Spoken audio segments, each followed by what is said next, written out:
2026 বিশ্বকাপে নেইমার জুনিয়রের খেলা হবে কিনা সেই প্রশ্নের উত্তর এখনও মিলেনি।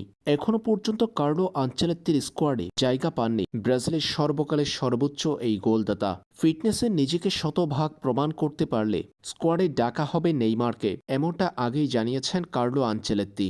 তবে সম্প্রতি সময়ে ঘন ঘন চোট নেইমার জুনিয়রের বিশ্বকাপে অংশ নেওয়াকে হুমকির মুখে ফেলেছে।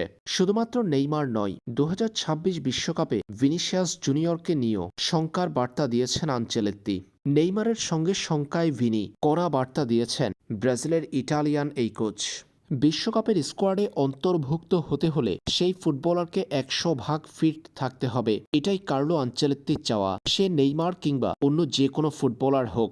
শুধু নেইমার নন, ভিনিসিয়াস জুনিয়রও যদি 100% ফিট না থাকেন সেই ক্ষেত্রে বিশ্বকাপের দলে রাখবেন না বলে সাফ জানিয়ে দিয়েছেন কার্লো আনচেলত্তি।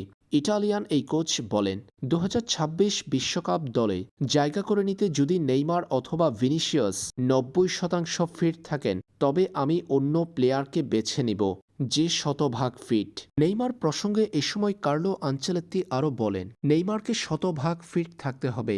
এখানে অনেক ভালো খেলোয়াড় আছে, আমাকে 100% ফিট খেলোয়াড় বেছে নিতে হবে। শুধু নেইমার নয়, ভিনিসিয়াস জুনিয়রও হতে পারে।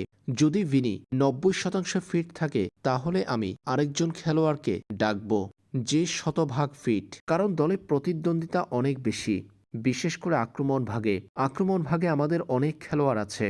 শুধুমাত্র নেইমার নন, যে কোনো ফুটবলার অর্থাৎ ভিনিসিয়াস জুনিয়র, রড্রিগো, রাফিনহারাও বিশ্বকাপ স্কোয়াড থেকে বাদ পড়তে পারেন যদি নিজেদেরকে 100% ফিট না রাখতে পারেন।